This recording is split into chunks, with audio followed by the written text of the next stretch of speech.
daawadayaal waxaad nagala socotaan telefishinka qaranka Jamhuuriyadda Soomaaliland oo si toos ah munaasabadan ballaaran ay idinkaga imanayso xarunta qasriga madaxtooyada ee Jamhuuriyadda Soomaaliland. Munaasabadaasi aadka u ballaaran ee aad daawanaysaan haatan ubaxa quruxda badan leh waxay ka mid tahay munaasabada ballaaran ee ka socota xarunta qasriga madaxtooyada oo si aad ah loo abaabulay. waxaana runtii ka muuqda shucuur aad u qaali ah marka la eego qaabka loo qurxiyay munaasabadani ballaaran oo aad telefishinka qaranka kala socoteen sidii munaasabadihii kala duwanaa ee ka dhacay dalka gudihiisa iyo sidoo kale waddanka Ingiriiska oo telefishinka qaranka ku soo gudbiyay. xarunta qasriga madaxtooyada Soomaaliland oo maanta ay isugu yimaadeen xulka la oran karo dhinaca fanaaniinta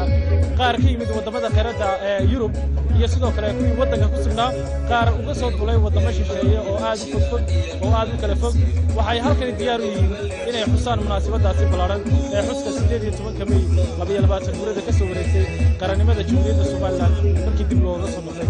haddii aan yar idin xuso haatan waxaad aragtaan keeg laga sameeyay calanka Jamhuuriyadda Soomaaliland oo loogu talagalay in maalinta sanad guurada lagu jaro oo laguna xuso. dhammaantiin waxaan idin leenahay nala ciida soo dhawaada ayaan idin leenahay.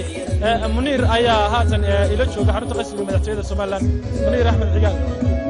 Muniir waxaan ku leeyahay marka hore soo dhawow bal munaasabadan iyo qaabka ay u socoto inooga war. wallahi sidoo munaasabadan sida aragtida runtii waa tii ugu ballaanay aan waa ka qayb galo. waana sida lagu bixiyay waa tii ugu weynayd 22 sanadood ee Soomaaliland lagu qabto.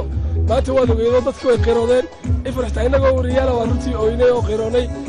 dadku way xamaasanaysan yihiin saadalta waxa fadhiya madaxweynihii gudoomiyihii baarlamaanka gudoomiyihii guurtida madaxweyne ku-xigeenka hore Cabdi Yaasiin wasiirkii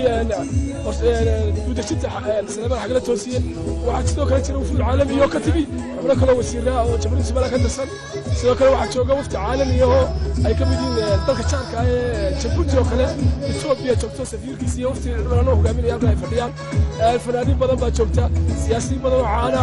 waxaase iga yaab badan maasiban dhalinyaradii wixii dhibina soo maray wixii inoogu filan runtii oo dadka arkay mas-uuliyiin qiirootay markaa runtii xafladdan waxay la kursatay haddaynu si kale u dhigno qiiro oo dadku ay maaragtay hadii shucuur غير العادي هايسو تاسو loo qaadan karo hadii si kale u dhigno safarkii madaxweynaha iyo duwalka caalamka qaarkood aad moodid imika in ay qadiyada Soomaaliland u dhaal ka dagaalayeen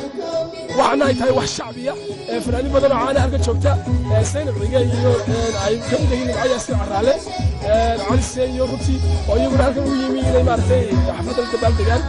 nuurta alcayman arkaayo suuqa runtii fanaaweyna marka isku soo koobno qiiray masma qoosatay dhammaan waxaanu leenahay daawadayaasha meel kasta ay joogaan ciid mubaarak